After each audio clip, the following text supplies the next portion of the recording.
Muy buenas noches, esto es La Repregunta, Noticias a Fondo, y yo soy Luciana Vázquez.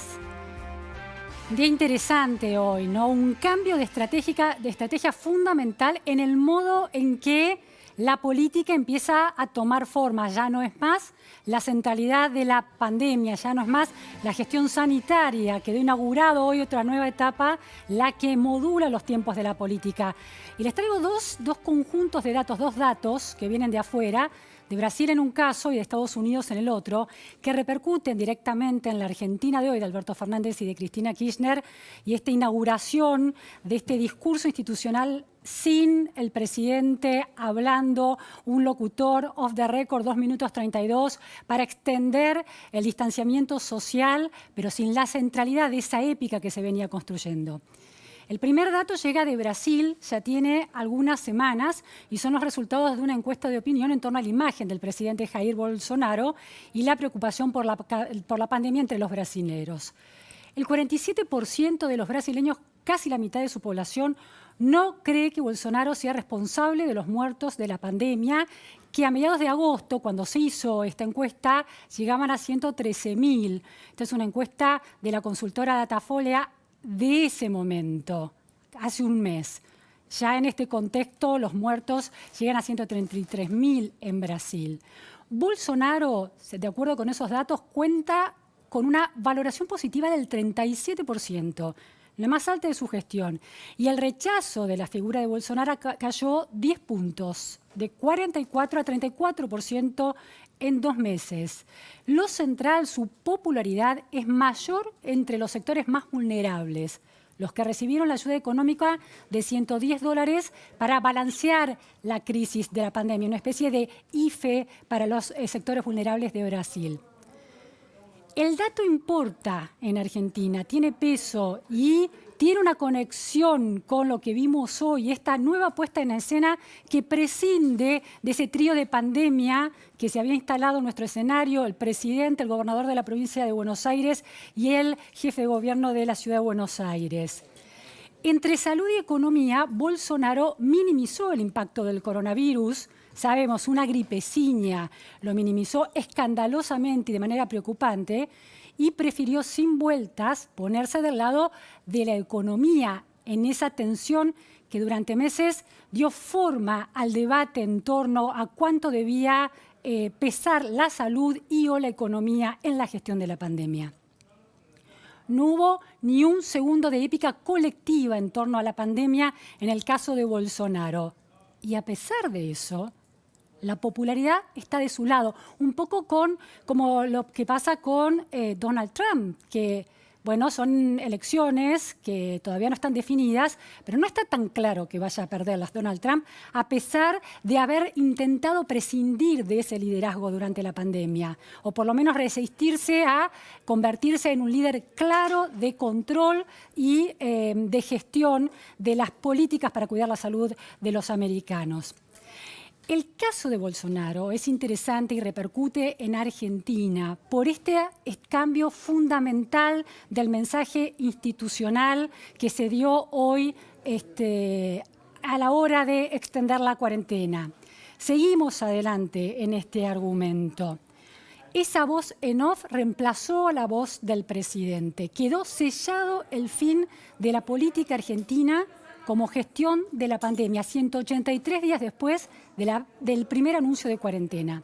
Sin epidemiólogos, sin gobernantes en escena, sin filminas comparativas, sin espíritu didáctico, sin conferencia de prensa, con apenas unos segundos de imágenes del presidente con gobernadores y expertos, apenas al principio del comunicado. Segundo, bueno, un nivel de contraste con la épica de la pandemia en el tono con la que ese guión institucional de hoy fue construido. El tono que había encontrado Alberto Fernández para su gobierno tuvo que ver desde el principio con la pandemia. Fue el tono de la tregua instrumental, el único consenso posible aparentemente en Argentina por estos momentos entre la oposición y el oficialismo. El único que perdura en esta semana, la semana de las rupturas más significativas con la oposición. Un guión, el de este mensaje de hoy, cuidado sobre todo para el Poder Ejecutivo Nacional, que hoy no ordena ni amenaza con apretar el botón rojo. Es un guión en off, leído por una locutora, que se corre, en cambio, contrastado con los guiones anteriores, de la escena, ¿no? La voz del presidente se corre de la escena para desaparecer entre bambalinas y pasarle la pelota en el peor momento de la pandemia al federalismo provincial. Voy a citar palabras de ese guión. Dice: desde el Gobierno Nacional recomendamos incrementar las restricciones en forma transitoria para disminuir la circulación de las personas y reducir las posibilidades de contagio. No órdenes, recomendaciones. No un presidente hablando del botón rojo en un momento crítico de la pandemia. Recomendaciones que deben asumir los gobernadores. No el oficialismo sentado en Casa Rosada, sino los oficialismos de las provincias argentinas. Un cambio de estrategia impactante justo cuando, como dijo el gobernador Kicillof en la conferencia de hoy, la pandemia no pasó y no se venció al coronavirus en ningún lado.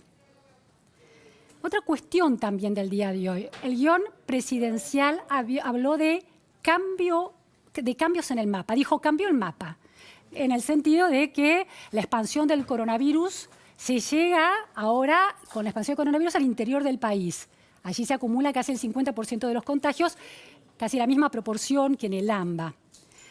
Pero no es interesante esa frase, cambió el mapa, en ese sentido literal, sino también puede interpretarse como un cambio de mapa político. El conflicto ya no es con el coronavirus, ese enemigo invisible, ahora es con la realidad económica. La pandemia, que terminó siendo un curso impensado por el gobierno en su espiralización. Ya mostrar filminas no deja bien parado al presidente. Bueno, esa pandemia, hoy, esta semana, se alinea con otro modo de anunciar medidas claves. Los anuncios económicos, ¿sí? Bueno, más cepo, más caro, lo vamos a discutir hoy. Vamos a tener el análisis de Lucas Liach, un economista y además doctor en historia por la Universidad de Harvard, que fue vicepresidente del Banco Central y vicepresidente del Banco Nación en la gestión de Cambiemos. Conoce la historia de la economía y conoce la gestión. Vamos a intentar entender la dificultad de Argentina para salir adelante. Ahora, estas medidas claves de esta semana en términos económicos siguieron la misma estrategia: comunicar cuestiones muy delicadas para la ciudadanía, la extensión de una cuarentena o medidas que afectan a los ahorros y a la capacidad de compra y al ingreso de los argentinos, pero con un poder ejecutivo que hace el anuncio sin enfrentar las cámaras. En la misma semana. En la semana del discurso federal como estrategia para construir la épica por la disputa, por la coparticipación que enfrenta a la ciudad de Buenos Aires con el gobierno de Alberto Fernández, un retiro de ese federalismo justo cuando es más necesario el federalismo. Es decir, hay federalismos sanitarios que solo se ejecutan y se llevan a la práctica cuando son exitosos, y hay federalismos económicos que se ponen en juego cuando tácticamente convienen a la batalla contra la cava, el bastión de la oposición. Estas cuestiones de lo sanitario a lo económico se dan clave en esta semana, muestran todo su potencial, cómo el gobierno está modulando tiempos distintos. Ganar tiempo fue la estrategia para la pandemia, eso planteó el presidente a principios de marzo. Ganar tiempo fue la estrategia a partir de la resolución de la deuda, de la reestructuración de la deuda. Era ganar tiempo para las camas, con la deuda, ganar tiempo ¿para qué? El gobierno está ahora obligado a entrar en acción en el campo económico. Ahora empieza a verse si la pandemia produjo una demora de esos picos, pero también una demora de la gestión de Alberto Fernández en el ámbito más caliente de la Argentina, que no solo es el sanitario, sino también es el económico. Este es el tema de hoy. Vamos ahora con Lucas Liach a analizar la realidad económica de la Argentina.